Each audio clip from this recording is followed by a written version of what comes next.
இயேசு கிறிஸ்துவினுடைய அன்பின் நாமத்தினாலும் வாழ்த்துக்களையும் வணக்கங்களையும் தெரிவித்துக் கொள்கிறேன். தேவனுடைய கிருபையினால் இந்த ஒரு நாளிலும் அவருடைய பரிசுத்தமுள்ள சமூகத்திலே நாம் ஒன்றிணைந்து மகா பரிசுத்தமுள்ள தேவனுடைய வார்த்தைகளை நாம் தியானிப்பதற்கு தேவன் கொடுத்த நல்ல சமயத்திற்கு நன்றிகளையும் துதிகளையும் கர்த்தர் வழியாக ஏறெடுத்துக் கொண்டு விசேஷமாக நாம் ஒவ்வொரு வாரமும் தியானித்து வருகிறதான நிருபங்களின் சுருக்கம் என்ற தலைப்புல அப்போஸ்தலனாகிய பவுல் எபிரேயருக்கு எழுதின நிருபம் நம்ம வந்து தியானிச்சு வந்துட்டு இருக்கிறோம்.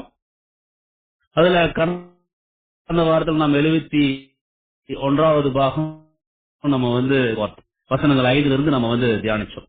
அதுல பெரிதான ரட்சிப்பு அப்படிங்கிறதுக்கு அவர் இனி வரும் உலகத்தை குறிச்சு அங்க வந்து பேசுறார். அப்ப அது வந்து தூதர்களுக்கு கீழாக இல்லை அப்படிங்கறது அங்க வந்து விளக்குறார். இனி வரும் உலகம் அப்படிங்கிறது தேவனுடைய ராஜ்யத்தை அது அடையாளப்படுத்தக்கூடியதாக இருக்குது. அதை வந்து தேவன் தூதர்களுடைய கையில கொடுக்க போறதில்ல, மாறாக மனுக்குலத்திலிருந்து ஒரு ஜனத்தை தெரிந்தெடுத்து அவங்க கையில கொடுக்க போறதாக அந்த ஒரு பெரிதான ரட்சிப்புக்குண்டான காரியமாக அது அமைய பெற்றிருக்கு அப்படிங்கறது நம்ம வந்து பார்த்தோம். இதற்காகத்தான் அங்க படைப்பு மனிதனுடைய சிருஷ்டிப்பு பற்றி பேசுறார். வசனம் 8 நம்ம வந்து படிச்சோம். மனுஷனுக்கு முதல்ல ஆளுகை கொடுத்தார், அதுக்கப்புறம் அவன் மரிச்சு போயிட்டான். இப்ப மீண்டுமாக வரப்போற நாட்கள்ல இந்த ஒரு ஆளுகையை வந்து கொடுக்க போறார். பட் அது வந்து தூதர்களுக்கே இல்ல. இப்படி இருக்கும்போது மனுக்குலம் விழுந்து போயிட்டு இருக்கு. இந்த ஒரு சூழ்நிலையில மரணத்திற்குள்ள போயிட்டு இருக்கக்கூடிய இந்த ஒரு மனுக்குலத்தை மீட்டெடுப்பதற்காக அந்த மீட்டெடுத்து அந்த ஒரு ஆசீர்வாதமான சூழ்நிலைகளுக்குள்ள அந்த ஒரு ஆளுகைக்குள்ள அவங்களுக்கு கொண்டு போகணும் அப்படின்னா முதல்ல இந்த ஒரு மனுக்குலத்திற்கு ஒரு ஜீவன் தேவை. இந்த ஜீவன் பெற்றுக்கொள்ளணும், அதுக்காக ஒருவர் பூமிக்கு வரணும். அவர் வந்து அந்த ஒரு ஈடுபலி அந்த மீட்பு பொருள் கொடுக்கணும் அப்படிங்கிறது தேவனுடைய தெய்வீக திட்டத்தினுடைய சாராம்சமாக இருக்குது அப்படிங்கறத நம்ம வந்து பார்த்தோம்.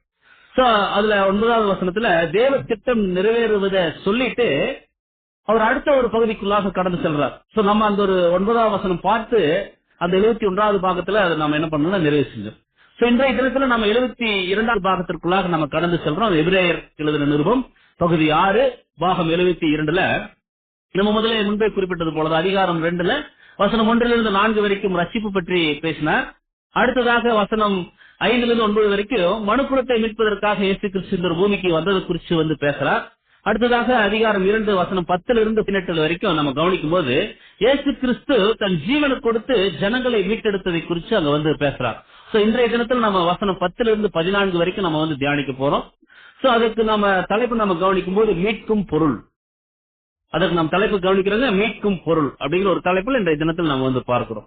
எபிரேயருக்கு எழுதின நிருபம் 2ஆம் அதிகாரம் வசனம் 10, ஏனென்றால் தமக்காகவும் தம்மாலேயும் சகலத்தையும் உண்டாக்கினவர் அநேகம் பிள்ளைகளை மகிமையில் கொண்டு வந்து சேர்க்கையில அவர்களுடைய ரட்சிப்பின் அதிபதிய உபத்திரவங்களினால பூர்ணப்படுத்துவது அவருக்கு ஏற்றதா இருக்கிறது அப்படிங்கிற ஒரு தலைப்பு நம்ம என்ன பண்ணோம்னா நமக்கு ஒரு வசனங்கள் வந்து நம்ம வந்து கவனிச்சோம். வசனம் 10 ஏனென்றால் அப்படின்னு சொல்லி இந்த ஒரு வசனம் ஆரம்பிக்குது. இது நம்ம ஆங்கிலத்துல கவனிக்கும் பொழுது ஃபார் அப்படின்னு சொல்லி அல்லது பிகாஸ் அப்படின்னு சொல்லி நம்ம வந்து அங்க குறிப்பிட்டு படிச்சோம்னா அது ரொம்ப நம்மளுக்கு உதவியாக இருக்கும். For it become him for whom are all things அப்படின்னு சொல்லி சொல்லப்பட்டிருக்கு. அது மட்டும் இல்லாம and by whom are all things in bringing many sons unto glory அப்படின்னு சொல்லி சொல்லப்பட்டிருக்கு. To make the captain of their salvation perfect through sufferings அப்படின்னு சொல்லி நம்ம வந்து பாக்குறோம். இங்க ஆங்கிலத்தில் ஒரு வார்த்தை நம்ம வந்து கூடிய ஒரு வார்த்தையாக இருக்குது, கேப்டன் ஆஃப் தேர் சால்வேஷன் அப்படின்னு சொல்லி சொல்லப்பட்டு. ஏன் இயேசு கிறிஸ்து தம்மை பலியாக கொடுத்தார், என்ன காரணம் அப்படிங்கறத விளக்குறத தான் இந்த ஒரு 10வது வசனம் நம்மளுக்கு அடையாளப்படுத்தக்கூடியதா இருக்கு. இந்த ஒரு 10வது வசனம் திருவிவிலியத்துல எப்படி குறிப்பிடப்பட்டிருக்குன்னா, கடவுள் எல்லாவற்றையும் தமக்கென்று தாமே உண்டாக்கினார், அவர் மக்கள் பலரை மாட்சியில் பங்கு கொள்ள அழைத்துச் செல்ல விரும்பிய போது அவர்களது மீட்பை தொடங்கி வழிநடத்துபவரை துன்பங்கள் மூலம் நிறைவுள்ளவளாக்கினார், இது ஏற்ற செயலே அப்படின்னு சொல்லி சொல்லப்பட்டிருக்கு. சகலத்தையும் அப்படின்னா all things as they shall ultimately அப்படின்னு சொல்லி நம்ம வந்து பார்க்கிறோம். இறுதியில கிறிஸ்துவின் கீழாக சகலமும் தேவனிடம் மீண்டும் கூட்டி சேர்க்கப்படும். சோ இது தேவன் நிமித்தமாக அவ்வாறு நடக்க வேண்டியதாக இருக்குது அப்படின்னு சொல்லி சொல்றார். சோ அங்க உண்டாக்கினவர் அப்படிங்கிற ஒரு பரம பிதாவாக இருக்கிறார். சோ மகிமையில கொண்டு சேர்க்க போறார். மகிமை அப்படிங்கறது பாருங்க, ரோமர் 2:7 நம்ம படிச்சிருப்போம். மகிமை, கனம், அழியாமை, குளோரி, ஹானர் அண்ட் இம்மார்டாலிட்டி அப்படின்னு சொல்லி நம்ம பார்ப்போம். சோ அவர்கள் தங்கள் மூத்த சகோதரனுக்கு சரிசமமாக இருப்பதில்ல. அவர் அவர்களின் தலையும் அவர்களின் தலைவரும் அவர்களின் ரட்சிப்பின் அதிபதியுமாக இருக்கிறார் அப்படின்னு சொல்லி நம்ம பார்ப்போம். சோ மீட்டெடுக்கப்பட்ட அந்த ஒரு பரிபூர்ணம் மற்றும் ஆளுகையினுடைய மகிமையாக இருக்குதுன்னு சொல்லி நம்ம பார்க்கிறோம். சோ அநேகம் பிள்ளைகளை மகிமைக்குள்ள கொண்டு வர்றார். சோ கிறிஸ்துவனுடையவர்கள் அல்ல, மாறாக இவர்கள் தேவனுடையவர்கள். சோ கர்த்தர் தம் சகோதரர்கள தேவனிடம் மகிமைக்கு அழைத்து செல்வதற்கு தேவையான அனுபவங்களை அவர்களுக்கு கொடுக்கிறார் அப்படிங்கறத நம்ம பார்க்கிறோம். சோ அது ரட்சிப்பின் அதிபதி அப்படிங்கறது நம்ம ஆண்டவராக இயேசு கிறிஸ்து. சோ ரோதர் ஹோம்ல பார்க்கும்போது பிரபுவாகிய தலைவர் அப்படின்னு சொல்லி சொல்லப்பட்டிருக்கு. சோ நமது அதிபதி விரும்பியபடி நாம் போராடுகிறோமா அப்படிங்கறத உறுதிப்படுத்திக் கொள்வோமாக அப்படின்னு சொல்லி அங்க நம்ம பார்க்கணும். சோ நம்முடைய அதிபதி விரும்பியபடி நம்ம போராடுறோமா அப்படிங்கறத நம்ம ஒரு கன்ஃபர்மேஷன் பண்ணிக்கணும் அப்படின்னு சொல்லி நம்முடைய சகோதரர் சொல்றார். சோ உபத்திரவங்கள் மூலமாக அப்படிங்கறது, அந்த உபத்திரவங்கள் நம்ம பார்க்கும் பொழுது பூமிக்குரிய நம்பிக்கைகளையும் குறிக்கோள்களையும் லட்சியங்களையும் பலி செலுத்துறது. சோ மரண பரியந்தம் பாடுபடுவது, நமக்கும் தூதருக்கும் அனைத்து சிருஷ்டிகளுக்கு முன்பாக அவருடைய குணலட்சணத்தையும் அவருடைய நேர்மையையும் நிரூபிப்பதற்கும் அவருடைய அற்புதமான கீழ்ப்படிதல் மற்றும் திவ்ய சுவாபத்திற்கான தகுதி ஆகியவற்றை வெளிப்படுத்துறது. சோ பூரணமாக கடைசி வரைக்கும் பரீட்சிக்கப்படுவது அவர் யெகோவா தேவனுக்கு சகலத்தையும் கீழ்ப்படுத்த ஒப்புக் கொடுக்கும் போது அது அவர் கொடுத்ததை விடவும் அதிகமாக இருக்க போறதில்ல. குறைந்த வேதனையுள்ள மரணம் நமது மீட்கும் பொருளாக இருந்திருக்கலாம். ஆனால் இயேசு மீட்பராக மட்டுமல்ல, மனுஷரை மீட்டெடுக்கக்கூடியவராகவும் இருக்கிறான்னு சொல்லி நம்முடைய சகோதரர் சொல்றார். சோ மேலும் இந்த ஒரு வசனத்திற்குண்டான விளக்கங்களை ரீப்ரிண்ட் நம்பர் 1267 1270 5427 இதுல நிறைய விளக்கங்கள் நம்முடைய சகோதரர் கொடுக்கிறார். சோ உபத்திரவங்களினால அப்படின்னா பாருங்க, உபத்திரவங்களின் மூலமாக அல்லது உபத்திரவங்கள் அதன் காரணமாக பூரணப்படுத்துறார். சோ ஒரு ஆவிக்குரிய ஜீவியாக, ஒரு மனிதனாக இல்ல, ஏனெனில் அவர் பரிபூரணராக இருக்கிறார். அவரது எதிர்கால பணிக்கான அனுபவங்களில் மேசியா பிரயோகிக்க போகிற வல்லமை, மகிமை பெற்றுக் கொள்வதற்கு அவர் பாத்திரவானாக இருக்கிறார் சொல்லி சொல்றார். சோ திவ்ய சுவாபமுடைய பரிபூர்ணமான ஒரு புதிய சிருஷ்டியை அது உருவாக்கக்கூடியதாக இருக்குது அப்படிங்கறத நம்ம கவனிக்கணும். சோ இங்க நம்ம பார்க்கிறோம், ஏதோ ஒரு விஷயத்தை அப்போஸ்தலனாகிய பவுல் இங்க சொல்ல ஆரம்பிக்கிறார். அதனாலதான் ஏனென்றால் ஃபார் அப்படின்னு சொல்லி அங்க ஆரம்பிக்கிறார். சோ ஏன் இயேசு கிறிஸ்து தம்மை பலியாக கொடுத்தார், சோ என்ன காரணம் அப்படிங்கறத விளக்கக்கூடியதுதான் இந்த ஒரு 10வது வசனமாக இருக்கு. ஏன்னா தமக்காகவும் தம்மாலையும் சகலத்தையும் உண்டாக்கினவர் அநேகம் பிள்ளைகளை மகிமையில கொண்டு சேர்க்கையில அவர்களுடைய ரட்சிப்பின் அதிபதிய உபத்திரவங்களினால பூரணப்படுத்துறது அவருக்கேற்றதாக இருக்குது. சோ என்ன காரணம் அப்படின்னா, நம்ம ஆண்டவராகிய இயேசு கிறிஸ்து கூட சேர்ந்து அங்க வேலைகள் செய்வதற்கு ஒரு குரூப், ஒரு ஜனக்கூட்டம் வேணும். அது நிச்சயமாக தூதர்கள் இல்ல. அதே சமயம் தன்னை போல மகிமை கனம் அவர்களுக்கு கிடைக்கணும். எப்படி ஆண்டவர் பெற்றுக்கொண்டாரோ அந்த மாதிரி அந்த மகிமை கனம் அவங்களுக்கு கிடைக்கணும் அப்படிங்கறதுக்காக ஒரு கூட்ட ஜனம் மகிமைக்குள்ள வரணும். சோ அவங்க விழுந்து போன மனுக்குலத்திலிருந்து வரணும்னா அவங்களை மீட்டெடுக்கணும். அந்த விழுந்து போன சூழ்நிலைகளில் இருந்து அவங்களை மீட்டெடுக்கணும். சோ அதுதான் ரட்சிப்பு அப்படிங்கறது நம்ம பார்க்கிறோம். சோ இந்த ரட்சிக்கப்பட்ட இவங்களை மகிமைக்கு கொண்டு செல்லணும். இதுதான் தேவனுடைய தெய்வீக திட்டம். விழுந்து போன மனுக்குலம் இவங்களை மீட்டெடுக்கணும்.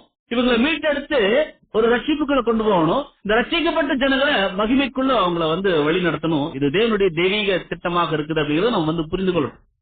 இந்த வசனம் போலவே இன்னொரு வசனம் நம்ம கவனிக்கும் பொழுது 1 கொரிந்தியர் 8:6 பிதாவாகிய ஒரே தேவன் நமக்குண்டு, அவராலே சகலமும் உண்டாயிருக்கிறது, அவருக்கென்று நாமும் உண்டாயிருக்கிறோம், இயேசு கிறிஸ்து என்னும் ஒரே கர்த்தர் நமக்குண்டு, அவர் மூலமாய் சகலமும் உண்டாயிருக்கிறது, அவர் மூலமா நாமும் உண்டாயிருக்கிறோம். சோ சகலத்தையும் உண்டாக்கினவர் பிதாவாகிய தேவனை அது அடையாளப்படுத்தக்கூடியதாக இருக்குது. இந்த தேவன் பூமியிலிருந்து அவருக்கு என்று பிள்ளைகளை அவர் செலக்ட் பண்றார். இவங்க தேவனுடைய பிள்ளைகள் அப்படின்னு சொல்லி அங்கீகரிக்கப்படணும் அப்படின்னா ஆவியினால ஜெனிப்பிக்கப்படணும். சோ கிறிஸ்து தம்முடைய மரணத்தினால ரட்சிப்பார், மகிமைக்குள்ள கொண்டு செல்வார். சோ அங்க சபை நிறைவடையும் போது தம்முடைய இரண்டாம் வருகையில தம்முடன் சேர்த்துக் கொள்வார். அவர் சேர்க்கையில இந்த ஒரு காரணத்திற்காக அங்க இப்பேற்பட்ட நமது ஆண்டவராக இயேசு கிறிஸ்துவ உபத்திரவங்களினால அவரை பூர்ணப்படுத்துறது நம்முடைய பிதாவாகிய தேவனுக்கு ஏற்றதாக இருக்குது. சோ அதான் நம்ம பாக்குறோம் நம்முடைய ரட்சிப்பின் அதிபதிய. சோ எதிலிருந்து ரட்சிப்பு சொல்லி கவனிக்கும் பொழுது மரணத்திலிருந்து கிடைக்கக்கூடிய ஒரு ஆசீர்வாதம். சோ ஆங்கிலத்துல நம்ம படிச்சோம் கேப்டன். சோ கேப்டன் அப்படின்னா வழிநடத்தக்கூடியவர். இவரை உபத்திரவங்களினால பூரணப்படுத்துவது பிதாவாகிய தேவனுக்கு ஏற்றதா இருக்கு. இயேசு கிறிஸ்துவுக்கு உபத்திரவம் தேவைப்பட்டது. எதுக்காக சொல்லி நம்ம கவனிக்கும் போது அவர் பர்ஃபெக்டா வரணும் அப்படின்னா அதுக்கு முன்னால பர்ஃபெக்டா இல்லையா அப்படி நம்ம பொருள் கொள்ளக்கூடாது. அந்த நம்ம வசனம் கவனிக்கும் பொழுது உபத்திரவங்களினால பூரணப்படுத்துவது அப்படின்னா இதுல அப்போஸ்தலனாகிய பவுல் ஒரு முக்கியமான ஒரு விஷயத்தை அங்க நம்மளுக்கு புரிய வைக்கிறார். சோ இயேசு கிறிஸ்துவுக்கு உபத்திரவம் தேவைப்பட்டது எதுக்குன்னு சொல்லி கவனிக்கும் போது அவர் பர்ஃபெக்டா வரணும் அப்படிங்கறதுக்காக. சோ உபத்திரவம் தேவை. அப்ப இயேசு கிறிஸ்து பரிபூர்ணமாக இல்லையா அப்படின்னா ஆதாமை போலவே இவரும் பரிபூர்ண மனுஷன் தான். ஆனா இங்க சொல்லப்படக்கூடிய அந்த ஒரு பர்ஃபெக்ஷன் பரிபூரணம் அப்படிங்கிறது எதுக்காக தேவை அப்படிங்கறதான் வசனம் 10 மற்றும் 11 சொல்றாரு. 10 நம்ம படிச்சோம். 11ல எப்படி எனில் பரிசுத்தம் செய்கிறவரும் பரிசுத்தம் செய்யப்படுகிறவர்களுமாகிய யாவரும் ஒருவரால் உண்டாயிருக்கிறார்கள். இது நிமித்தம் அவர்களை சகோதரர் என்று சொல்ல அவர் வெட்கப்படாமல் அப்படின்னு சொல்லி நம்ம பார்ப்போம். பட் இதை நம்ம எப்படி நம்ம எடுத்துக்கொள்ளலாம் அப்படின்னு சொல்லி பார்க்கலாம்னா ரட்சிப்பின் அதிபதிய உபத்திரவங்களால பூரணப்படுத்துறது அவருக்கு ஏற்றதா இருக்குது. ஏன்னா பரிசுத்தம் செய்கிறவரும் பரிசுத்தம் செய்யப்படுகிறவர்களுமாகிய யாவரும் ஒருவரால உண்டாயிருக்கிறாங்க. சோ நம்ம ஆண்டவராகிய இயேசு கிறிஸ்துவுக்கு தேவன் ஒரு வேலைய அங்க என்ன பண்றான்னு சொல்லி ஒரு ஒர்க் அங்க வச்சிருக்கிறார். அது என்னன்னு சொல்லி கவனிக்கும் பொழுது இந்த பூமியில செலக்ட் ஆகக்கூடிய தம்முடைய பிள்ளைகளை அந்த ஒரு பரிசுத்தத்துக்குள்ள அவங்களை கொண்டு போகணும், சான்டிஃபை பண்ணணும். இவங்க இந்த 2000 வருஷமா பரிசுத்தம் செய்கிறவர் யார் அப்படின்னு சொல்லி பார்க்கும் பொழுது நம்ம ஆண்டவராகிய இயேசு கிறிஸ்து தான்.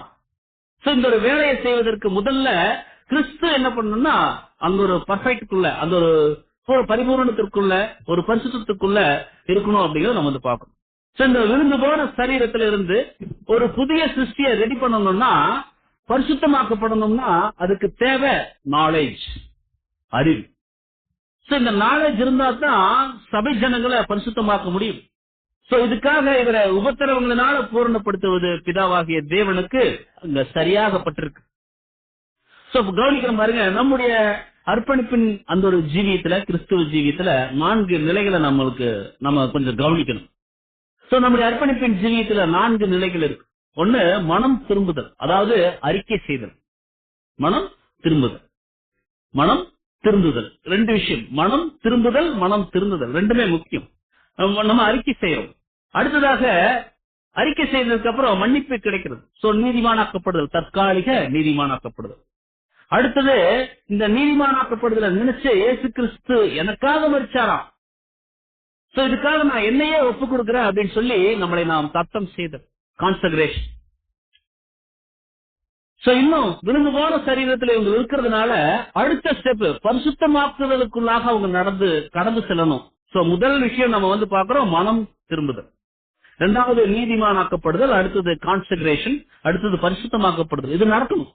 ரட்சிப்பு அப்படிங்கிறது மரணம் சாபம் என்பதிலிருந்து ஒரு விடுதலை பெற்றுக்கொள்றோம். ஆனா பெரிதான ரட்சிப்புனா இந்த 2ஆம் அதிகாரத்தில் பெரிதான ரட்சிப்பை குறிச்சுதான் போல் பேசுறார். பெரிதான ரட்சிப்பு என்பது மரணத்திலிருந்து விடுதலையாவது மாத்திரமல்ல, அதோடு மகிமைக்குள்ள போகணும். ரட்சிப்பு என்பது மரணம் மற்றும் சாபம் என்பதிலிருந்து ஒரு விடுதலை பெறுவது. ஆனா பெரிதான ரட்சிப்பு அப்படிங்கிறது மரணத்திலிருந்து விடுதலை பெறுவது மாத்திரமல்ல, அதோடு கூட மகிமைக்குள்ள போகணும். இது சேர்ந்ததுதான் பெரிதான ரட்சிப்பு அப்படிங்கறத நம்ம புரிந்து கொள்ளணும். இந்த ரட்சிப்புக்குள்ள நம்ம வருவதற்கு முழுக்க முழுக்க நம்ம ஆண்டவராகிய இயேசு கிறிஸ்துவை அந்த தேவன் பயன்படுத்துறோம்.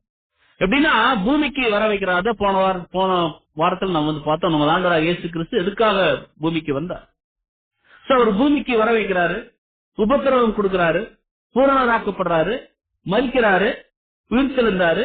இப்ப இந்த 2000 வருஷமா யார் தன் மேல விசுவாசம் வச்சு அந்த ஒரு இடுக்கமான வாசல் வழியில வர்றாங்களோ அவங்க ஒவ்வொருவரையும் என்னதான் விழுந்து போன சரீரத்துல பலவீனமா இருந்துட்டாலும் அவங்கள மகிமைக்குள்ள கொண்டு சேருவதற்கு கூடிய அந்த ஒரு வேலையை நமது ஆண்டவராகிய இயேசு கிறிஸ்து செய்யறாருன்னு சொல்லி நம்ம பார்ப்போம். சோ இயேசு கிறிஸ்து நம்மளை பரிசுத்தமாக்க வேண்டிய அந்த ஒரு வேலைய பிதா என்ன பண்றாருன்னு சொல்லி பார்த்தோம்னா அவருக்கு கொடுத்திருக்கிறார். சோ இதைத்தான் அங்க குறிச்சு பேசுறாரு. அதுதான் வரப்போற உலகத்துல நமது ஆண்டவராக இயேசு கிறிஸ்து தான் ராஜாதி ராஜா. அவரோட கூட ஊழியர்கள், அதாவது ஒர்க் பண்ணக்கூடிய அந்த ஒரு விஷயங்களை தான் நம்ம பார்த்தோம். எபிரேயர் 1 பார்த்தோம். உம்முடைய தோழர் அப்படின்னு சொல்லி ஆங்கிலத்துல ஃபெலோ அப்படின்னு சொல்லப்பட்டிருக்கு. சோ ஃபெலோ அப்படின்னா உடன் வேலையாட்கள், கூட வேலை செய்யறவங்க. அதாவது நாம ரெகுலரா பயன்படுத்தக்கூடிய ஒரு வார்த்தை கொலிக் அப்படிங்கிற ஒரு வார்த்தை பயன்படுத்தும். இவங்க என்னுடைய கொலிக்னு சொல்றவங்க அந்த மாதிரி. சோ இவங்களை பரிசுத்தமாக்குறவர் ஆண்டவராக இயேசு கிறிஸ்து. சோ நாம எல்லாம் இதுக்கு தகுதியானவங்களா அப்படின்னா, ஏன்னா ஆண்டவராக இயேசு கிறிஸ்து நம்மை பரிசுத்தமாக்க போறார். சோ பிதாவாகிய தேவன் அதை விரும்புறார். சோ இந்த விஷயங்கள் எல்லாம் பெற்றுக்கொள்வதற்கு நாம் தகுதியானவர்கள் அப்படின்னா இல்ல. சோ அதான் வசனம் பார்த்தோம், நீர் அவனை விசாரிப்பதற்கு அவன் ஏமாத்திரம். போன வாரம் நம்ம பார்த்தோம். சோ பரலோகத்திலிருந்து ஒருவர் நம்மை விசாரிப்பது அப்படிங்கிறது எவ்வளவு பெரிய கிருபை நம்மளுக்கு. ஏன்னா நம்முடைய ஆண்டவராக இயேசு கிறிஸ்து பரலோகத்திலிருந்து நமக்காக சோ நம்ம விசாரிக்கிறார். இது பெரிய கிஃப்ட். சோ நம்ம நிச்சயமாக தேவன் விரும்பக்கூடிய அந்த ஒரு வாழ்க்கையை நம்ம வாழக்கூடியவர்களாக இருக்கணும். அதுக்காக ஆண்டவராக இயேசு கிறிஸ்து பாடுபட்டிருக்கார். சோ இந்த ஒரு பாடுகளுக்குள்ள அவரை பூர்ணப்படுத்துறது அப்படிங்கிறது பிதாவாகிய தேவனுக்கு ஏற்றதா இருக்குது. இது அவருடைய தெய்வீக திட்டமாக கூட இருக்கு. சோ இதுக்காகத்தான் நமது ஆண்டவராக இயேசு கிறிஸ்து தன்னை என்ன பண்ணிருக்காரு அப்படின்னா அர்ப்பணிச்சிருக்கிறார். சோ நம்ம ஆண்டவராக இயேசு கிறிஸ்து பாக்குறாரு, சோ எனக்கு என் கூட வேலை செய்யறதுக்கு தூதர்களுக்கு வாய்ப்பு இல்லையா? சோ இந்த மனுக்குலத்துல இருந்துதான் நான் தயார் பண்ணணுமா? சோ அதுதான் தேவன் தயார் பண்ணி வச்சிருக்காரா அப்படிங்கறத உணர்ந்துதான் நம்மை சகோதரர் என்று சொல்ல அவர் என்ன பண்ணல அப்படின்னா வெட்கப்படல. அதான் வசனங்கள் கடைசி பகுதி பார்த்தோம். இது நிமித்தம் அவர்களை சகோதரர் என்று சொல்ல அவர் வெட்கப்படாமல் அப்படிங்கறத நம்ம கவனிச்சோம். சோ இவரே 2:11 நம்ம படிச்சோம். சோ எனக்கு என்ன வித்து, அதாவது எனக்கு என்ன வித்து இருக்குதோ அதே வித்து அந்த தேவன் தந்துட்டு அந்த பிள்ளைகளுக்கும் இருக்கு அப்படிங்கறதுனால சகோதரர் அப்படின்னு சொல்லி அங்க சொல்றோம். அப்போஸ்தலனாகிய பவுல் சொல்றார். சோ வசனம் 11 இப்படியாக தேவ திட்டத்தை அந்த ஒரு வசனம் நம்மளுக்கு புரிய வைக்கக்கூடியதாக அங்க இருக்கு. அன்புக்குரிய சகோதர சகோதரன், சோ ஒருவேளை பூமியின் மனுஷரோ அல்லது தூதனோ நம்ம பார்த்து நீ யார் அப்படின்னு சொல்லி கேட்கும் போது நான் இயேசு கிறிஸ்துவின் தம்பி, நான் இயேசு கிறிஸ்துவின் தங்கை அப்படின்னு சொன்னா அந்த கணம் எப்படிப்பட்ட ஒரு கணமாக இருக்கும் நம்ம யோசிச்சு பார்க்கணும். இதை சொல்வதற்கு நம்மளை தவிர வேற யாருக்கும் அங்க தகுதியில், பட் நம்ம அந்த தகுதிக்குள்ள வருவதற்கு தேவனும் கர்த்தரும் மிகுந்த கிருபைகளை நம்மளுக்கு கொடுத்துட்டு வர்றாங்க. சோ அதை அதுக்கு நம்ம எப்படி இருக்கணும்னா உண்மையாக இருக்கணும் அப்படிங்கறத நம்ம பாக்குறோம். சோ நம்ம சகோதர அன்பை நாம் காண்பிக்க கூடியவர்களாக இருக்கணும் அப்படிங்கறத நம்ம பாக்குறோம். சோ நம்முடைய சகோதரர் சொல்லும் போது பரிசுத்தம் செய்யப்படுகிறவர்களாகிய யாவரும், இந்த பிரித்தெடுத்து வைக்கப்பட்டவர்கள், அர்ப்பணிக்கப்பட்டவர்கள், கர்த்தருடைய சரீர அங்கங்கள், இவங்கதான் பரிசுத்தம் செய்யப்படுகிறவர்கள். சோ ஒருவராலே உண்டாயிருக்கிறார்கள் அப்படின்னா ஒரே ஆவியுள்ள, ஒரே சிந்தையுள்ள, சத்தியத்தின் ஆவியால் ஜெனிப்பிக்கப்பட்டவர்கள். ஆவியின் பரிசுத்தமாகுதலின் காரணமாக நாம் ஒன்றாக இருக்கிறோம். கிறிஸ்துவுக்குள்ளான முழுமையான பரிசுத்தமாக்கப்படுதலானது சபை பரிபூர்ணம் அடைவதையும் ஒன்றிணைதலும் அது உள்ளடக்கி இருக்கக்கூடியதா இருக்குது. இந்த ஒன்றிணைதலானது பாவ நிவாரண மகா தகன பலிகளாக செலுத்தப்பட்ட 2 ஆட்டுக்கடாக்கள் மூலமாக சித்தரிக்கப்பட்டிருக்குன்னு சொல்லி சொல்றோம். சோ இது நிமித்தம் அப்படின்னா நாம் கிறிஸ்துவை பின்பற்றினோமே ஆனால் நாம் பாடுபட வேண்டி இருக்கும் அப்படிங்கறதையும் நம்ம என்ன பண்ணணும் அப்படின்னா புரிந்து கொள்ளணும். ஏன்னா தேவன் அப்படிப்பட்ட ஒரு வாய்ப்பு இல்லை. ஏன்னா அவரோட கூட பாடுகளை சகித்தோமானால் அவரோட கூட ஆளுகையும் நாம செய்யக்கூடிய மேன்மையான ஸ்லாக்கியம் நம்மளுக்கு தேவன் கொடுத்திருக்கார். சோ அவர்களை சகோதரர் என்று சொல்ல அப்படின்னா பிள்ளைகள் என்று அல்ல. சகோதரர் என்பது ஆரம்பகால சபையில் வாழ்த்து தெரிவிப்பதற்கு பயன்படுத்திய வழக்கமான சொல்லாக காணப்படுது. அவரை போலவே அவர்கள் தங்கள் வாழ்க்கையையும் பிதாவினுடைய பணிக்காக, சத்தியத்தினுடைய ஊழியத்திற்காக அர்ப்பணிச்சிருக்கிறாங்க. தங்கள் சித்தத்திற்கும் மேலாய் பிதாவின் சித்தத்தையே நாடி விரும்பி செய்யக்கூடியவர்களாக இருக்கிறாங்க. அவர்களே அவர் சகோதரர் என்று சொல்ல வெட்கப்படுவதில்லை. சோ கிறிஸ்துவின் சரீரத்தை உருவாக்கப் போகிற பல சகோதரர்கள் உலக சூழ்நிலைகளின் மத்தியில கிறிஸ்துவை போன்று வாழ்ந்து வருகிறார்கள். நமக்காக பரிந்து பேசுபவராகிய நம்முடைய கர்த்தர் நம்முடைய மூத்த சகோதரனாக, அவருடைய சொந்த ஆசாரிய குடும்பத்தின் மேல் பிரதான ஆசாரியனாக நம்மோடு நிற்கிறார். சோ நம்மோடு கர்த்தர் நிற்கிறார், நம்முடைய சகோதரர் சொல்றார். சோ நம்ம ஏன் பயப்படணும்? சோ இந்த நெருக்கமான உறவை பற்றிய இந்த எண்ணம் எப்போதும் நம் மனதின் முன்பாக இருக்குமேயானால் நாம் ஒருவர் பாரத்தை ஒருவர் சுமக்கக்கூடியவர்களாக காணப்படுவோம். எப்போதும் கர்த்தர் நமக்கு கொடுக்கிறார். சோ அந்த எண்ணம் நமக்குள்ள இருந்துச்சு அப்படின்னா நாம் ஒருவர் பாரத்தை ஒருவர் சுமப்போம். சோ அவர் நம்மை சகோதரர் என்று சொல்ல அவர் வெட்கப்படுறதில்லை. சோ கர்த்தர் தமது அதிகாரத்தை பயன்படுத்துவதில் எந்த மேலாதிக்க மனப்பான்மையிலும் அவர் காணப்படுவது ரொம்ப தாழ்மை. ஏன்னா அவர் நம்மளை சகோதரன் சொல்லி சொல்றதுல எவ்வளவு ஒரு கிருபை நம்மளுக்கு இருக்கு பாருங்க, எவ்வளவு ஒரு தாழ்மை காட்டுறாரு. சோ அவர் கூட நம்ம கம்பேர் பண்ணும்போது நம்ம ஒண்ணுமே இல்லதான். ஆனாலும் பாருங்க, நம்மை சகோதரர் என்று சொல்வதற்கு அவர் வெட்கப்படுறதில்லை அப்படிங்கிறது நம்ம பார்ப்போம். நம்ம எப்படித்தான் தேவனை நாம தொழுது கொள்ளணும்னா, நம்ம பாருங்க, சகோதர அன்புல நாம் மேம்பட்டவர்களாக இருக்கணும். அதான் 1 யோவான் 2:9 நம்ம படிச்சிருப்போம். ஒளியிலே இருக்கிறேன் என்று சொல்லியும் தன் சகோதரரை பகைக்கிறவன் இதுவரைக்கும் இருளில் இருக்கிறான் அப்படின்னு சொல்லி. சோ அப்படிதான் நம்ம படிக்கிறோம்.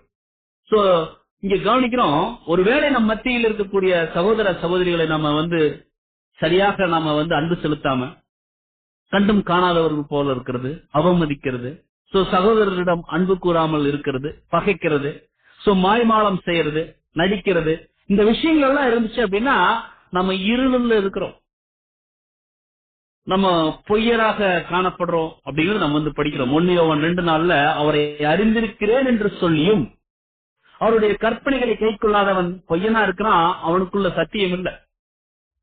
நம்ம படிப்போம், வசனங்கள் படிச்சிருக்கிறோம், சத்தியங்கள் கற்றுக்கொண்டிருக்கிறோம்.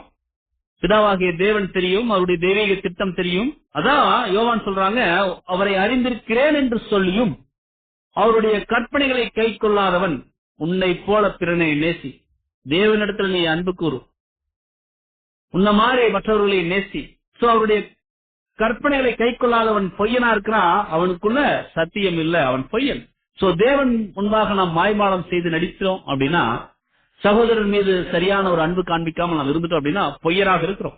அப்போஸ்தலனாகிய பவுல் அங்க அவர் கூட அவருடைய ஊழிய நாட்கள், அவருடைய வாழ்க்கை முறைகளை நாம கவனிக்கும் போது கூட அவர் கூட உடன் ஊழியர்களாக நிறைய இளைய சகோதரர்கள் அங்க காணப்பட்டாங்க. தீமோத்தேயு, மார்க்கு, தீத்து, இவங்க எல்லாமே அவர் கூட இணைஞ்சு அங்க ஊழியங்கள் அவங்க நிறைய ஏறெடுத்துட்டாங்க. அப்போஸ்தலனாகிய பவுல் கூட சோ கூட ஊழியங்கள் செய்தாங்க. நிறைய டெம்போரல் உதவிகளையும் அவங்க செஞ்சிருக்கிறாங்க. அதிகமாக அவங்க பிரீச் பண்ணிருக்க மாட்டாங்க, சத்தியங்கள் பேசியிருக்க மாட்டாங்க. மற்றபடி ஊழியர்கள் உதவிகள் அங்க நிறைய செஞ்சிருக்காங்க. சோ நிறைய உதவிகள் அங்க செஞ்சிருக்காங்க. இதெல்லாம் மறக்காம அப்போஸ்தலனாகிய பவுல் தன் கடிதங்களை கொடுத்து இவங்க கிட்ட கொடுத்து அனுப்பும் போது அவங்களுடைய பெயர்களை அவர் மென்ஷன் பண்ணி அனுப்புவார். சோ தன் நிருபங்கள்ல இவங்க பெயரை குறிப்பிட்டு வாழ்த்துதல் இவங்க சொன்னதாக அங்க எழுதுவார். சோ இது அப்போஸ்தலனாகிய பவுல் தன் உடன் வேலையாட்களாக, உடன் ஊழியர்களாக இருந்தவர்களை கனம் பண்ணியதை அது அடையாளப்படுத்தக்கூடியதா இருக்குது. இந்த ஒரு சகோதர அன்பை அவர் எப்பேற்பட்ட ஒரு அன்பை அங்க காண்பிச்சிருக்கிறார். சோ இதை நம்ம நமக்குண்டான ஒரு பாடமாக எடுத்துக்கொள்ளணும். சோ நாமும் மற்ற சகோதர சகோதரிகள் மீது அன்பு செலுத்தக்கூடியவர்களாக இருக்கும். சோ நம்முடைய எல்லாருக்கும் மூத்த சகோதரர் யாருன்னு சொல்லி நம்ம கவனிக்கும் போது, நம்முடைய அண்ணன் யாருன்னு சொல்லி பார்க்கும்போது நமது ஆண்டவராகிய இயேசு கிறிஸ்து தான். சோ அவர் எப்படி நம்மள ஒவ்வொருவரையும் அன்பு கூர்ந்திருக்கிறாரோ, எப்படி அன்பு கூறுவாரோ அது போல நாம மற்றவர்களையும் அன்பு கூறக்கூடியவர்களாக இருக்கும். சோ நம்ம மற்றவருடைய எப்படி நம்மளுடைய மனநிலையை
கோணலும் மாறுபாடுமான சந்ததியின் நடுவுல குற்றமற்றவர்களும் கபடற்றவர்களும் மாசற்ற பிள்ளைகளுமா இருக்கும்படிக்கு நம்மளை சத்திய வசனத்தினால அவர் என்ன பண்ணிருக்காருன்னா ஜெனிப்பிச்சிருக்கார் அப்படிங்கிறது நம்ம இருக்கோம். அப்படிப்பட்ட ஒரு சந்ததியின் மத்தியில தான் இருக்கிறோம். அப்ப அந்த சந்ததியின் மத்தியில தேவன் நம்மளை பிரித்தெடுக்கப்பட்ட ஜனங்களாக இருப்பதற்கு ரட்சிப்பின் அதிபதியை கேப்டனை நம்மளுக்கு கொடுத்திருக்கார். அவருடைய வழிகளை நாம் பின்பற்றி நடக்கக்கூடியவர்களாக இருக்கணும். அப்பதான் நம்மளுக்கு ஆசீர்வாதம் கிடைக்கும். பிரியமான சகோதர சகோதரி, நம்ம எல்லா சூழ்நிலைகளிலும் கர்த்தருடைய குணலட்சணங்களை நாம் நம்முடைய வாழ்க்கையில நம்ம வெளிப்படுத்தி காண்பிக்கக்கூடியதாகும். பாருங்க, கர்த்தர் இயேசு நம்மை பார்த்து சகோதரர் அப்படின்னு சொல்லி சொல்றதுல விற்கப்படலன்னு சொல்லி சொல்றார். கர்த்தர் நம்ம மேல பிரியம் வச்சிருக்கிறார். நம்மளை கவனிச்சிருக்கிறார். இவ்வளவு பெரிய பாக்கியம் நமக்கு மட்டும்தான் கிடைச்சிருக்கிற பிரியமான சகோதர சகோதரி. நம்மை மரணத்திலிருந்து ரசித்து மகிமைக்குள்ள கொண்டு செல்ல போகிறார். இப்படிப்பட்ட ஆசீர்வாதமும் நமக்கு தான் அங்க கிடைச்சிருக்கு அப்படிங்கறத நம்ம பார்க்கணும்.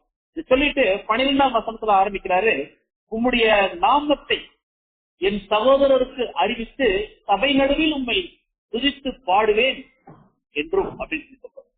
11ஆம் வசனத்தினுடைய தொடர்ச்சிதான் 12ஆம் வசனம் 13ஆம் வசனம். அதாவது சகோதரர் என்று சொல்ல அவர் வெட்கப்படலையா? அதே சமயம் பிதாவின் நாமம் முதல்ல கிறிஸ்துவுக்கும் தூதர்களுக்கு மட்டும்தான் தெரியும். அதுக்கு அடுத்தது பிதாவாகிய தேவன் அவருடைய நாமத்தை தன் சகோதரர்களுக்கு, அதாவது நமக்கு அறிவித்து சபை நடுவில் துதித்து பாடக்கூடிய வேண்மையான வாக்கியத்தை அங்க கொடுத்திருக்கார்.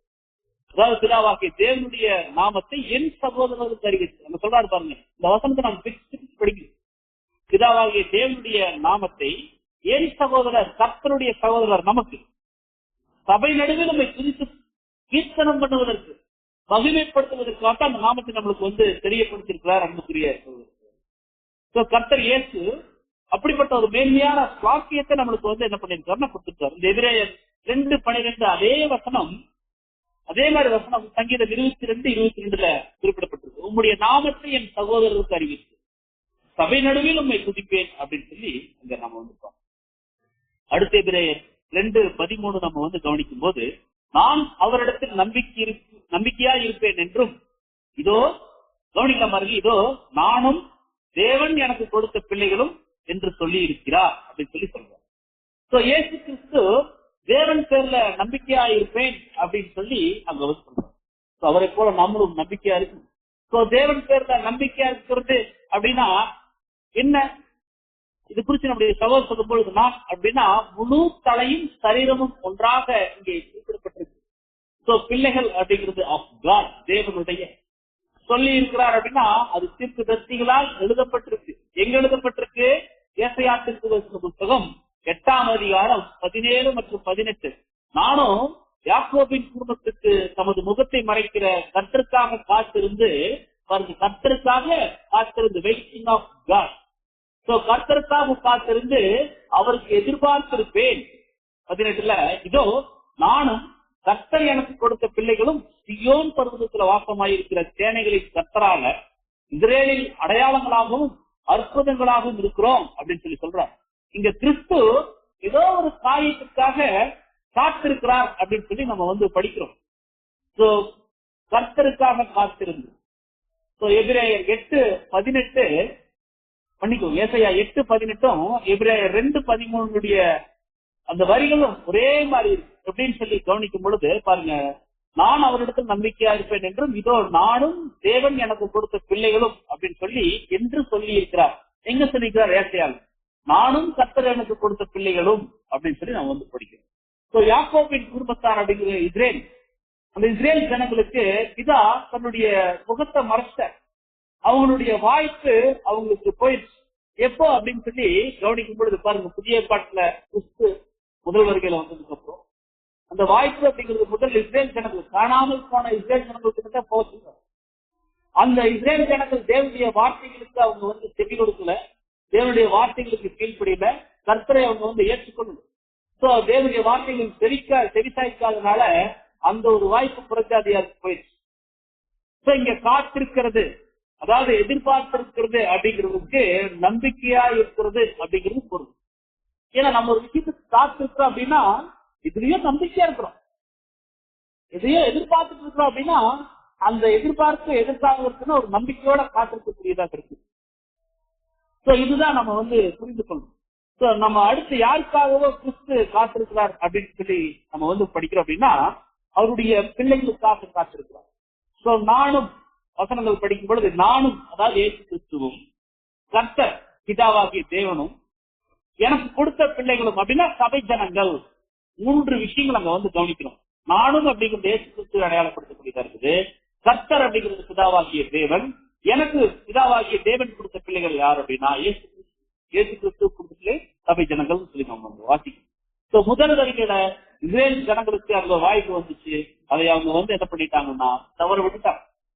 புறஜாதியில தமக்கென்ற ஒரு நாமத்தை அவங்க என்ன பண்றாங்க தெரிந்தெடுத்தார். இவங்கதான் இயேசு கிறிஸ்துவுக்கு பிள்ளைகளாகவும் மாறுறாங்க. கிறிஸ்து முதல் வருகை 2ஆம் வருகை இந்த இடைப்பட்ட காலப்பகுதியில அவர் காத்திருக்கிறார். எப்படியாவது தேவன் விரும்பக்கூடிய அந்த ஒரு 1,44,000 வருவதற்காக காத்திருக்கிறார் அப்படிங்கிறத நம்ம கவனிக்கணும். 1 Corinthians 15:25 நாம் வாசிக்கும் பொழுது எல்லா சத்துருக்களையும் தமது பாதத்துக்கு கீழாக்கி போடும் வரைக்கும் அவர் ஆளுகை செய்யணும் அப்படின்னு சொல்லி சத்துருக்களை பாதப்படியாக்கி அது வரைக்கும் என்னுடைய வலது பாரிசத்துல உட்காருங்க அப்படின்னு சொல்லி நம்ம படிக்கிறோம். சங்கீதம் 110 கர்த்தர் என் ஆண்டவரை நோக்கி நான் உங்களுடைய சத்துக்களை ஒரு பாதப்படியாக்க போடும் வரைக்கும் நீர் என்னுடைய வலது பாரிசத்தில் உட்காரு. கர்த்தர் அப்படிங்கிற ஒரு தேவன் ஆண்டவரை நோக்கினா இயேசு கிறிஸ்துவை நோக்கி சொல்றார், உங்களுடைய சத்துக்களை பாதப்படியாக்கி போடும் வரைக்கும் என்னுடைய வலது பாரிசத்தில் உட்காருங்க அப்படின்னு சொல்லி அங்க சொல்றார். அது வரைக்கும் என்னுடைய வலது பாரிசு 2000 வருஷம் உட்காரும் சொல்லி பிதா சொன்ன டைம் முடிச்சு வரப்போ நம்ம பரிசுத்தமாக்குறது. இப்ப கிறிஸ்து 2ஆம் வருகையில வந்துட்டார். கண்ணுக்கு தெரியக்கூடிய வாக்கு வெகு சீக்கிரத்துல இருக்கு பிரியமான சகோதரர் சொல்லிதான் அங்க புரிய வைக்கிறார். அடுத்து எபிரேயர் 2:14 கவனிக்கும் பொழுது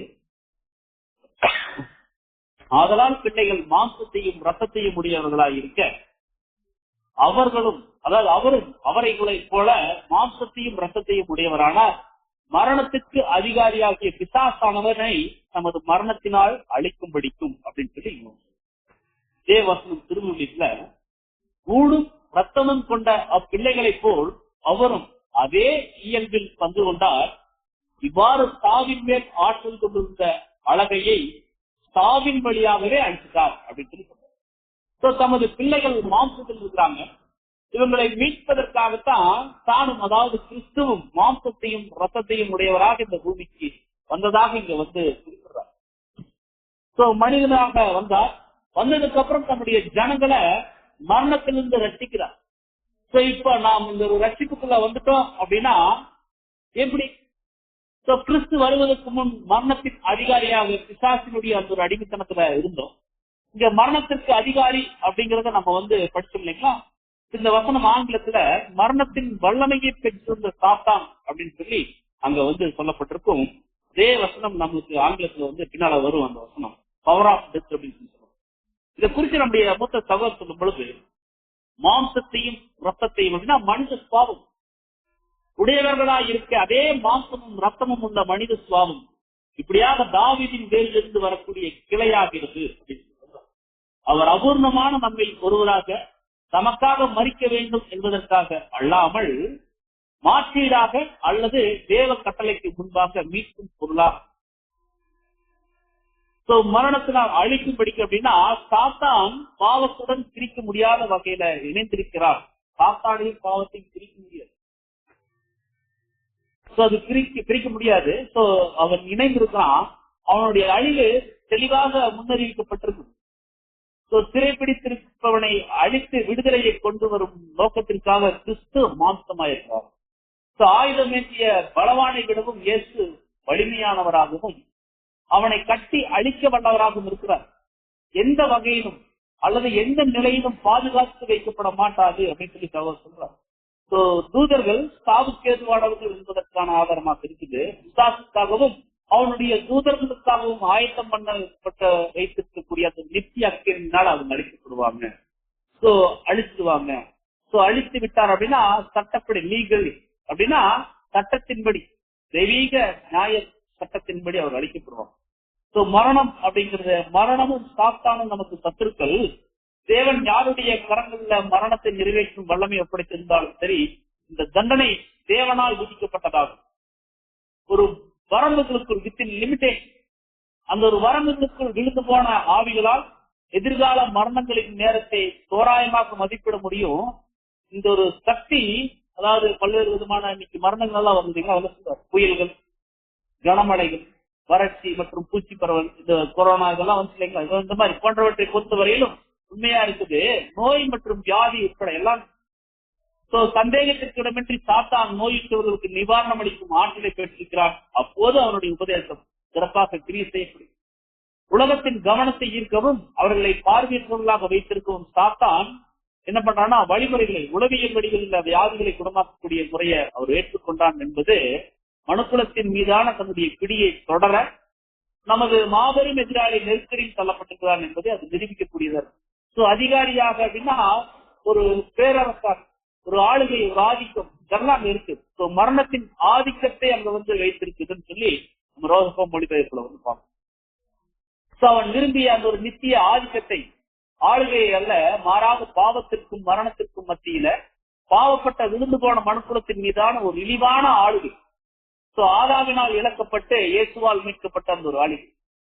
சாத்தானுக்கு இந்த ஒரு அதிகாரம் வரம்பற்ற அளவில் காணப்படுவதில்லை. மாறாக யோபு கிட்ட நடந்துச்சு இல்லைங்களா, ஒரு லிமிடேஷன். யோபு கிட்ட நடந்தது போலவே அவனால் வரம்புகள் மற்றும் கட்டுப்பாடுகளின் கீழாக மட்டுமே அந்த அதிகாரத்தை அங்க செயல்படுத்த முடியும். உலகம் முழுவதும் சாத்தான் எவ்வளவு பெரிய வல்லமை அதிகாரத்தை பிரயோகிச்சாலும் அவனுடைய வல்லமை மற்றும் அதிகாரம் சபைக்கு நீட்டிக்கப்பட மாட்டாது அப்படிங்கிறத நாம் அறிவோம். உலகம் முழுவதும் அவன் எப்படி செயல்பட்டாலும் சபை கிட்ட, திருச்சபையின் பிள்ளைகள் கிட்ட அது நீட்டிக்கப்பட மாட்டாதுன்னு சொல்லி சொல்றோம். அதிகாரம் அல்லது கட்டுப்பாடானது மரணத்தின் திருவுகோளுக்குள்ள அவன் பெற்றிருந்தாலும் சபை கிட்ட அது வந்து செல்லுபடியாகும். பிசாசு அப்படிங்கறத நாம் எப்படி நம்ம புரிந்து கொள்ளலாம், சரியானதை மற்றும் நியாயமானதை செய்யும் கிரியையும் அதனை செய்பவர்களும் மட்டுமே என்றென்றும் நினைத்திருப்பாங்க. விதிக்கப்பட்ட தண்டனையை நிறைவேற்றுபவன் இப்படியாக முழு மனுக்குலத்தையும் அவனுக்கு கெடியிலிருந்து விடுவிப்பது பிசாசனுடைய கிரியைகளை அழிக்கும்படிக்குத்தான் தேவகுமாரன் என்ன பண்ணியிருக்காருன்னா வெளிப்பட்டிருக்கிறார் அப்படிங்கிறது நாம் வந்து பார்க்கணும். ஒரு விஷயம் இங்க அருமையாக சகோதரர் கோடிட்டு காட்டுறாரு, கவனிக்கலாம் பாருங்க. நிழலான ஆட்டுக்குட்டி கொல்லப்பட்ட போது பார்வோனின் சக்தி அங்க முறிஞ்சு, தலைக்கன் பிள்ளை சந்தானம் எல்லாம் நடத்து இல்லைங்களா. அந்த மாதிரி நிழலான ஆட்டுக்குட்டி அங்க கொல்லப்பட்ட போது பார்வோனினுடைய சக்தி முறிஞ்சது. அதுபோல நிஜமான ஆட்டுக்குட்டி அடிக்கப்பட்ட போது சாத்தானின் சக்தியும் முறிஞ்சது. அதே போல முழுமையான விடுதலை அப்படிங்கிறது ஏற்ற காலத்தில் நடக்கும் அப்படிங்கறது நம்ம வந்து புரிந்து கொள்ளணும். சாத்தான் மணிகளை பெருகூட்டும் சாணைக்கல்லை சுற்றுகிறவனாக இருக்கிறான் அப்படிங்கறத நம்ம வந்து புரிந்து கொள்ளும். இது அவன் ஒரு அபகரிப்பாளனாக அபகரித்துக் கொண்ட கீழ் அல்லது கீழ்நிலை அதிகாரமாகத்தான் இது. கொஞ்ச நாளைக்கு தான் போகும், இது ரொம்ப நாளைக்கு எல்லாம் என்ன ஆகாது அப்படின்னா போகாது அப்படிங்கறது நம்ம வந்து புரிந்து கொள்ளணும். இதுதான் மரணத்தின் அங்க அதிகாரியாகிய பிசாசின் அடிமைத்தனத்தில் இருந்தோம் அப்படிங்கறத ஆங்கிலத்துல பார்க்கும் பொழுது த பவர் ஆஃப் டெத் அப்படின்னு சொல்லி சொல்லப்பட்டது. அப்படின்னா மரணத்தின் வல்லமையை பெற்றிருந்த சாத்தான், அவன் என்னதான் வல்லமையை பெற்றிருந்தாலும் ஒரு சட்ட லிமிட்டுக்குள்ள அவர் வந்து இருக்கிறார். கர்த்தர் அவர் ராஜரீகம் பண்றார் அப்படிங்கிறது நம்ம வந்து பார்ப்போம். அப்போஸ்தலர் நடவடிக்கைகள் 26:17 மற்றும் 18 வாசிக்கும் பொழுது பாருங்க, சுய ஜனத்தாரிடத்தில் என்றும் அந்நிய ஜனத்தாரிடத்திலிருந்து உன்னை விடுதலையாக்கி அவர்கள் என்னை பற்றும் விசுவாசத்தினால பாவ மன்னிப்பையும் பரிசுத்தமாக்கப்பட்டவர்களுக்குரிய சுதந்திரத்தையும் பெற்றுக் கொள்ளும்படியாக அவர்கள் இருளை விட்டு ஒளியிடத்திற்கும் சாத்தானுடைய அதிகாரத்தை விட்டு தேவனிடத்திற்கும் திரும்பும்படிக்கு நீ அவர்களுடைய கண்களை திறக்கும் பொருட்டு இப்பொழுது உன்னை அவர்களிடத்தில் அனுப்புறேன் அப்படின்னு சொல்றார். இந்த சாத்தானின் அதிகாரத்தில் நின்று நம்மை விடுதலையாக்குறார். இயேசு மரித்தது உண்மைனா சாத்தான் அழிஞ்சிருக்கணுமே. அப்ப இயேசு மரிக்கலையா? ஏன்னா சாத்தானுடைய வல்லமை இன்னும் என்ன ஆகுதுன்னா செயல்பட்டு இருக்குது. ஆங்கிலத்துல நம்ம வந்து படிக்கும் பொழுது அழிக்கும் படிக்கும் அப்படிங்கிறது ஒரு சரியான ஒரு வார்த்தை, ஒரு மொழிபெயர்ப்பு. கிரீக்ல அது எப்படி நம்ம புரிந்து கொள்ளலாம்னா, மரணத்தின் அதிகாரத்தை பெற்றிருக்கக்கூடிய அந்த ஒரு சாத்தானுடைய வல்லமைய தன்னுடைய மரணத்தினால அவர் வந்து வெற்றி கொள்றார். அதாவது ஒரு பவர்ஃபுல்லான ஒரு விஷயத்தை சாத்தான் பெற்றிருந்தாலும் அதை வந்து பவர்லெஸ்ஸா அங்க வந்து மாற்றல. சோ அப்படித்தான் நம்ம வந்து அந்த வார்த்தையை நம்ம வந்து புரிந்து கொள்ளணும். அதான் அழிக்கும் படிக்கும் அப்படின்னா கிரீக்ல கட்டார் கேயோ அப்படின்னு சொல்லப்பட்டது. கட்டார் கேயோ அப்படிங்கிற ஒரு வார்த்தை, அதாவது சக்தியற்றதாக்குறது, செயலற்றதாக்குறது அப்படிங்கிற ஒரு அர்த்தம். சோ சாத்தானை முற்றிலும் சக்தியற்றவனாக செயலற்றவனாக மாற்றுவதற்கான ஒரே வழி அவனுடைய அழிவுதான். இறுதியில சாத்தானும் அவனோட கூட தேவனுக்கு விரோதமான ஆவியை கொண்ட அனைவரும் சேர்ந்து அழிக்கப்படுவாங்க. ஏற்ற காலத்துல அக்கினி கடல்ல தேவனுக்கும் நீதிக்கும் எதிராளியாக இருக்கக்கூடியவங்க தேவன் ஒரு ஜட்ஜ்மெண்ட்டுக்குள்ள கொண்டு வர்றாரு அப்படிங்கிற ஒரு விஷயத்த அங்க வந்து சொல்றாரு. அந்த ஒரு அதிகாரம் அவங்க கிட்ட இருந்து என்ன ஆகுதுன்னா பிடுங்கப்படுது அப்படிங்கிறது நம்ம வந்து பார்க்கணும். இந்த கடைசி காலங்களில் தம்முடைய பிள்ளைகள் மேல் மரணத்தை செலுத்தக்கூடிய அதிகாரம் அந்த சாத்தானுக்கு இல்ல, ரொம்ப ரொம்ப குறைவாகத்தான் இருக்குது அன்புக்குரிய சகோதர சகோதரர்களே. அதை நாம் வந்து புரிந்து கொள்ளும். மத்தேயு 16:18 நம்ம வாசிக்கும் பொழுது பாருங்க, மேலும் நான் உனக்கு சொல்லுகிறேன், நீ பேதுருவா இருக்கிற இந்த கல்லின் மேல், அதாவது பேதுரு இந்த கல்லின் மேல் என் சபையை கட்டுவேன், பாதாளத்தின் வாசல்கள் அதை வந்து மேற்கொள்வதில்லை. சாத்தானுடைய அதிகாரங்கள் சபையை மேற்கொள்வதில்லை. இந்த கல்லின் மேல நான் வந்து என்னுடைய சபையை கட்டுறேன்னு சொல்லி சொல்றாரு இல்லைங்களா, அந்த விசுவாசம் தான். தேவனுடைய சத்தியங்களின் படி அந்த அப்போஸ்தலர்கள் நடந்துட்டாங்க இல்லைங்களா. அந்த விசுவாசத்தின் மேல என்னுடைய சபையை நான் கட்டுற, இந்த ஒரு விசுவாசத்தின் மேல சபையின் மேல சாத்தானுடைய எந்த விதமான அதிகாரமும் செயல்படுவதில்லை அப்படிங்கறத அங்க வந்து மத்தேயுல சொல்றாரு. பாதாளத்தின் வாசல்கள் மேற்கொள்வதில்லை அப்படின்னா உடன்படிக்கையின் முன்பு நமக்கே கூட மரண பயம் இருக்கு. ஏன்னா ஐயோ இறந்து என்ன பண்றது, குடும்பம் இருக்கு, சூழ்நிலை இருக்கு, இதெல்லாம் நமக்கு வரும். ஆனா இப்ப நம்மளுக்கு அப்படியெல்லாம் இல்லைங்க. ஏன்னா நாம இன்னைக்கு மறிச்சிட்டாலும் தேவனோடு நாம் சேருவோங்கிற ஒரு நிச்சயமான ஒரு வாழ்க்கை நம்ம வந்து வாழணும். வாழ்வதற்குண்டான முயற்சிகள் நம்ம வந்து மேற்கொண்டு இருக்கிறோம். ஏன்னா அப்போஸ்தலனாகிய பவுல் சொன்னார் இல்லைங்களா, பிலிப்பியர் 1:21 கிறிஸ்து எனக்கு ஜீவன், சாவு எனக்கு ஆதாயம் அப்படின்னு சொல்லி சொல்றார். கிறிஸ்து எனக்கு ஜீவன், சாவு எனக்கு ஆதாயம் சொல்லி சொன்னார். அப்படிப்பட்ட ஒரு வாழ்க்கையை நம்ம வாழக்கூடியவர்களாக நம்ம வந்து இருக்கணும். மரணத்தை குறித்து நாம முன்பு பயந்துட்டு இருந்தாலும் இப்பெல்லாம் அந்த பயம் நம்மளுக்கு தேவையில்லை. என்ன நடந்தாலும் கர்த்தர் நம்ம கூட இருக்கிறார், தேவன் நம்மளை வழி நடத்துறார். ஏன்னா அவருடைய நேரடி கண்காணிப்பின் கீழதான் நாம வந்து இருக்கிறோம். அப்படிங்கும் பொழுது நம்மளுக்கு சகலமும் நன்மைக்கு ஏதுவாகத்தான் நடக்கும், சகலமும் நன்மைக்கு ஏதுவாகத்தான் தேவன் நடத்துவார். ஒருபோதும் நம்மளை தேவன் என்ன பண்ண மாட்டாருன்னா கைவிட மாட்டார். ஒருபோதும் நம்மளை வந்து என்ன பண்ண மாட்டாருன்னா நம்மளை முற்றிலும் சாத்தானுடைய கையில ஒப்புக் கொடுக்க மாட்டார். தேவனுடைய தெய்வீக பராமரிப்பு, தேவனுடைய தெய்வீக அந்த ஒரு கரம் நம்மளுடைய வாழ்க்கையில செயல்படுவதை நாம் அன்றாடம் உணரக்கூடியவர்களாக இருக்கணும். அன்புக்குரிய சகோதர சகோதரர்கள், எப்பேற்பட்ட புயல்கள் நம்முடைய வாழ்க்கையில ஏறெடுத்துட்டாலும் கடந்து வந்துட்டாலும் அதுல தெய்வீக சமாதானம் நம்மை வழிநடத்துவதை ஒவ்வொரு அர்ப்பணிக்கப்பட்ட தேவனுடைய பிள்ளைகளும் உணரக்கூடியவர்களாக இருக்கும். என்ன சூழ்நிலைகள் வருத்தம், அந்த புயலுக்கு மத்தியில தெய்வீக சமாதானம் நிலைத்திருக்கிறத நாம் உணரக்கூடியவர்களாக இருக்கணும்.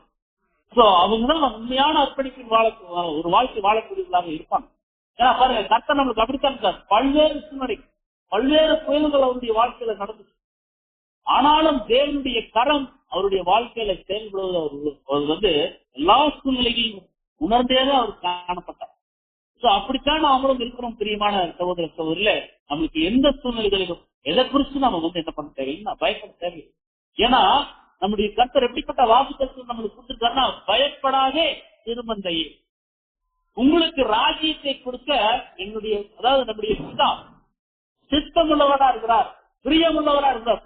பயப்படாத திருமந்தைக்கு தான் ஒரு பிளஸிங் இருக்கு, ஒரு ராஜ்யம் இருக்கு, ஒரு கிங்டம் இருக்கு, ஒரு ஆய்வு செய்யக்கூடிய ராஜாக்களாகக்கூடிய ஒரு வாய்ப்பு இருக்கு. அன்புக்குரிய சகோதரர்கள், நம்ம எதை குறிச்சு நம்ம வந்து பயப்பட தேவையில்லை. ஏன் அப்படின்னா தேவன் நம்மளை வந்து பார்த்துட்டார். நம்முடைய மிக சிறிய நலன் கூட தேவனால மறக்கப்படுவதில்லை. சின்ன விஷயம் கூட தேவன் வந்து மறக்கிறதில்லை. ஏன்னா நம்முடைய ஒவ்வொரு சூழ்நிலைகளையும் தேவன் என்ன பண்றதுன்னு பார்த்தோம்னா அவர் வந்து வழிநடத்தக்கூடியவராக இருக்கிறார். நம்ம எதை குறிச்சு நம்ம வந்து பயப்படல. அப்போஸ்தலனாகிய பவுல் சொல்லிட்டது போல, கிறிஸ்து எனக்கு ஜீவன், சாவு எனக்கு ஆதாயம் அப்படின்னு சொல்லி நாம் வாழக்கூடியவர்களாக இருக்கணும். எந்த சூழ்நிலைகளிலும் அந்த ஜீவகால வரையிலும் நமக்கு மரண பயம் இருந்துட்டாலும் இனிமேல் வரக்கூடிய நாட்கள் அல்ல, தேவன் நம்மளை வந்து வழி நடத்துறார் அப்படிங்கிற அந்த ஒரு மகிழ்ச்சியோட தேவனுக்கு பிரியமானபடி நம்முடைய அர்ப்பணிப்பின் வாழ்க்கையை தொடர்ந்து நம்ம வந்து வாழணும். அது எப்படி வாழணும் அப்படிங்கிறது தான் அடுத்த வாரத்துல நம்ம தொடர்ந்து தியானிக்கலாம். மரண பயத்திலிருந்து விடுதலை அப்படின்னு ஒரு தலை. தேவன் சாமி இந்த வார்த்தைகளை நமக்கு ஆசீர்வாதமாக்கி தருவாராக. பொறுமையோடு கேட்ட நம்ம அனைவரையும் தேவன் ஆசீர்வதித்து